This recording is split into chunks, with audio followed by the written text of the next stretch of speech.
देखिए आज हमारा जो अगला चैप्टर है जेनेटिक्स से रिलेटेड चैप्टर नंबर 2। इसमें हम सबसे पहले जो स्वतंत्र अपव्ययन का नियम है, पिछले वीडियो में हम बता चुके हैं कि प्रभाविता का नियम और पृथक्करण का नियम क्या होता है मेंडल का। और इसमें हम देखेंगे कि मेंडल का जो स्वतंत्र अपव्ययन का नियम है, स्वतंत्र अपव्ययन का नियम, स्वतंत्र अपव्ययन का नियम। और स्वतंत्र अपव्ययन का जो नियम है वह द्विसंकर संकरण पर आधारित है। द्विसंकर संकरण का मतलब होता है जब दो विपर्यासी लक्षणों के मध्य आपस में संकरण कराया जाता है। जब दो विपर्यासी लक्षणों के मध्य आपस में संकरण कराया जाता है तो उसे हम द्विसंकर संकरण कहेंगे। तो स्वतंत्र अपव्ययन के नियम को समझने के लिए हमें दो विपर्यासी लक्षणों का चयन करना होगा। जैसे मैं यहाँ चयन कर रहा हूं, एक आकार, बीज का, एक फली का रंग। तो आकार होगा आपका गोल, दूसरा आकार होगा झुर्रीदार जो कि गोल ना हो, रंग आपका पीला और दूसरा हरा। अब इसके लिए जो हम डिजिट प्रयोग करेंगे, प्रभावी लक्षण होगा उसके लिए कैपिटल, और जो है प्रभावी लक्षण होगा उसके लिए स्मॉल का प्रयोग करते हैं। तो capital R, small R, capital Y और स्मॉल, कैपिटल वाई और small Y, capital Y small Y, इस तरीके से। अब इन दोनों के मध्य प्रक्रिया हमारी सेम रहेगी, आपको कहीं कोई कंफ्यूज होने की आवश्यकता नहीं है। मेंडल का जो स्वतंत्र अपव्ययन का नियम है उसे समझने के लिए बिल्कुल तरीका वही रहेगा पहले वाला, हमें कोई चेंज नहीं करना है। देखिए किस तरीके से इन दोनों का आपस में क्रॉस करवा दीजिए, संकरण करवा दीजिए, जो उसके कारण जो हमें पौधे प्राप्त होंगे उससे हम मैट्रिक्स सिस्टम से इसका फाइनल परिणाम निकाल सकते हैं। तो देखिए कैसे,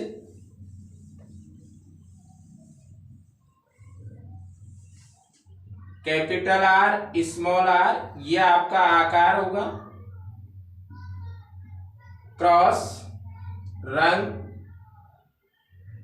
कैपिटल वाई स्मॉल वाई, ये रंग का हो गया। इन दोनों के मध्य जब हम क्रॉस ओवर करवाएंगे, इन दोनों को अलग कर लीजिए, capital R, small R, capital Y, small Y, इस तरीके से इनका कैपिटल आर, कैपिटल वाई,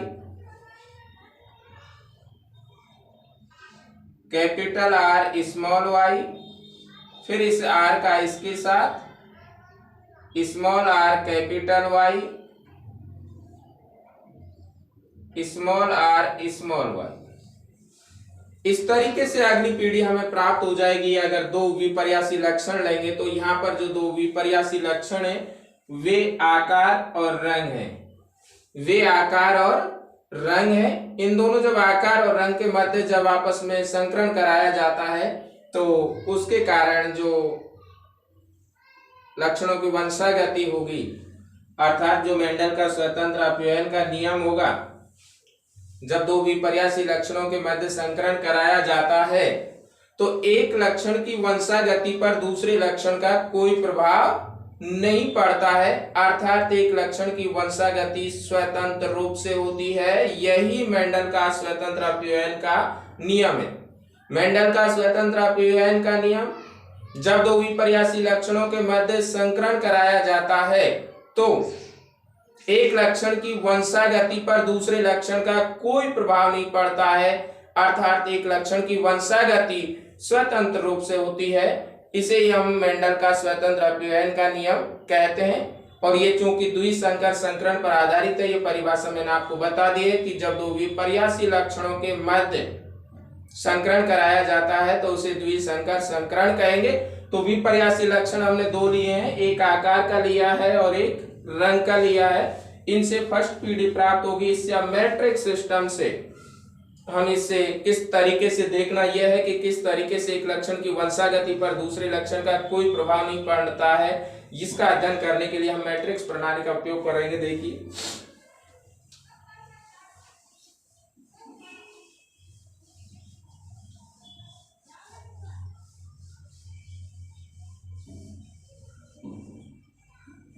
बिल्कुल वही 1 2 3 4 1 2 3 और ये 4 हो जाएगा। इसी तरीके से आप इधर ले लें 1 2 3 और 4।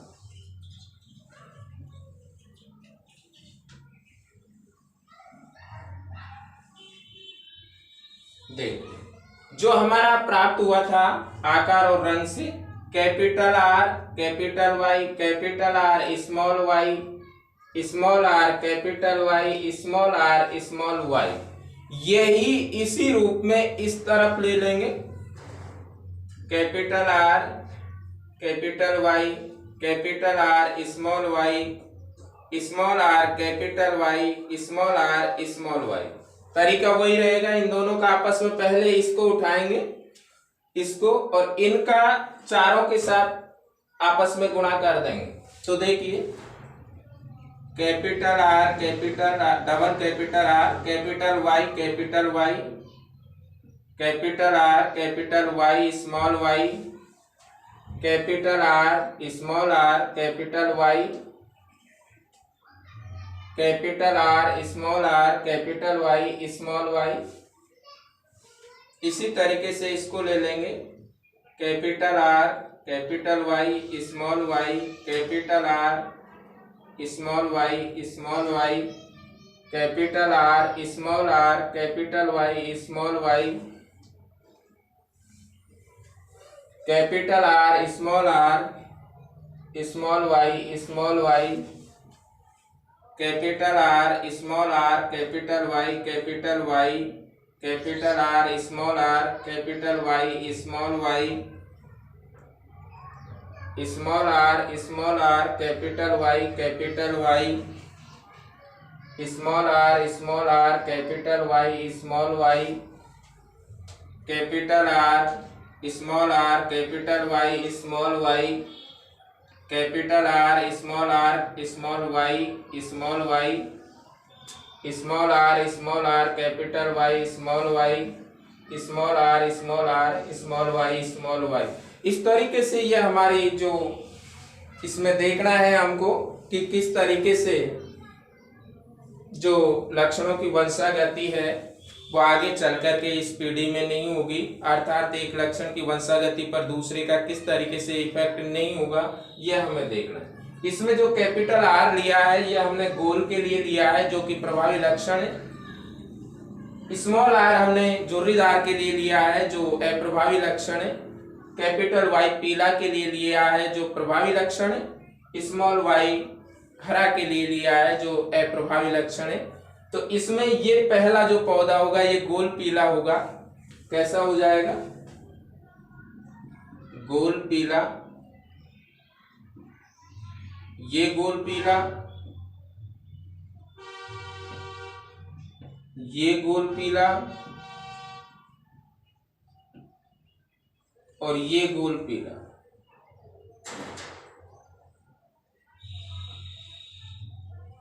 ये गोल पीला आ जाएगा इधर से, ये गोल।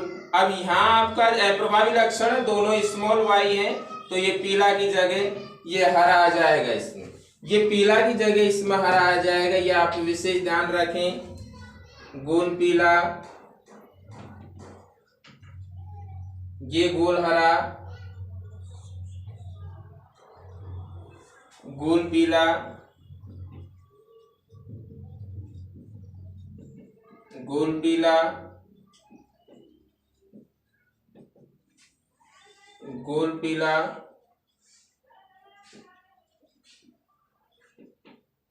गोल पीला,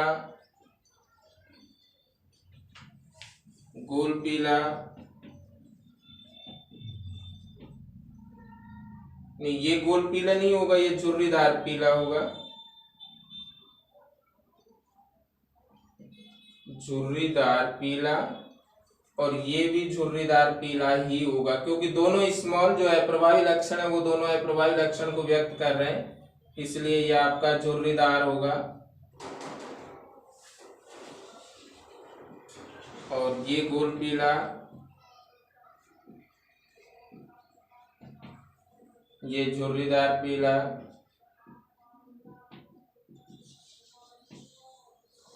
और ये झुर्रीदार हरा, झुर्रीदार हरा। यहां से हम इनका लक्षण प्रारूप और जीन प्रारूप निकाल सकते हैं। लक्षण प्रारूप का मतलब है किसी सजीव की जो बाह्य प्रतीति है उसे हम लक्षण प्रारूप कहेंगे। तो सबसे पहले गोल पीला ये देखना है आपको, गोल पीला इसमें कितने 1 2 3 4 5 6 7 8 और 9। तो कितना हो जाएगा लक्षण प्रारूप अनुपात, लक्षण प्रारूप अनुपात 9 अनुपात। अब ये लाइन पूरी है, इसके बाद आपको ये देखना है गोल हरा कितने हैं 1 2 3 अनुपात 3 अनुपात। इसके बाद आपको ये लाइन दोनों खत्म है, झुर्रीदार पीला देखने हैं 1 2 3 अनुपात झुर्रीदार हरा 1। तो लक्षण प्रारूप अनुपात द्विसंकर संकरण का आ जाएगा 9 अनुपात 3 अनुपात 3 अनुपात 1। इसी तरीके से हम इसका जीन प्रारूप अनुपात निकाल सकते हैं, जीन प्रारूप अनुपात। जीन प्रारूप अनुपात निकालने के लिए हमको ये देखना होगा कि जो इसकी जेनेटिक संरचना है वो किस तरीके से है।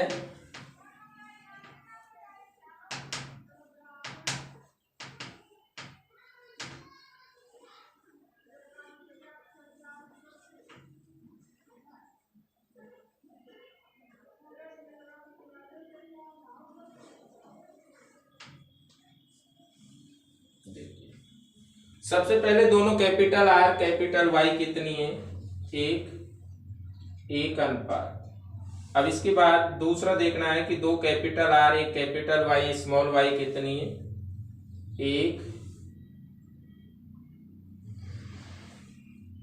2 2 ही है अनुपात 2 अनुपात। एक कैपिटल आर स्मॉल आर दोनों कैपिटल वाई कितनी है 1। और भी है या इसमें देखना है हमें 2 अनुपात 2 अनुपात। इसके बाद ये देखना है एक capital R small R capital Y small Y कितनी है 1 ये रहा 2 3 4 अनुपात 4 अनुपात। ये कितने हैं 1 ये नहीं आएगा, पहले ये ले लीजिए 1 और है कोई इस तरीके का नहीं है अनुपात 1। अब इसे ले लीजिए अनुपात कैपिटल आर दोनों स्मॉल वाई कितने हैं 1 और 2 अनुपात 2 अनुपात 1 अनुपात 2 अनुपात 1। इस तरीके से द्विसंकर संकरण का लक्षण प्रारूप अनुपात 9 अनुपात 3 अनुपात 3 अनुपात 1 होगा। जीन प्रारूप अनुपात 1:2:4:2:1:1:2:1:1 होगा। तो इस तरीके से हमारा ये जेनेटिक्स का मेंडल लॉ था, जो कि आनुवंशिकता के लिए अहम है। और स्वतंत्र अपव्ययन का जो नियम है वो द्विसंकर संकरण पर आधारित है, जिसके अनुसार दो विपर्यासी लक्षणों के मध्य संकरण कराया जाता है तो एक लक्षण की वंशागति पर दूसरे का कोई प्रभाव नहीं पड़ता है, अर्थात एक लक्षण की वंशागति स्वतंत्र रूप से होती है। इसे ही मेंडल का स्वतंत्र अपव्ययन का नियम कहते हैं। इसके बाद जो आगे के क्वेश्चन कक्षा 10 के अंदर माध्यमिक शिक्षा बोर्ड राजस्थान अजमेर किस तरीके का पेपर पुटअप कर सकता है, उन्हीं क्वेश्चनों को देखने के लिए लगातार हमारे YouTube channel Ramkesh Kheda science teacher पर विजिट करते रहें एंड हमारे वीडियोज को लाइक शेयर एंड सब्सक्राइब करते रहें। नमस्कार।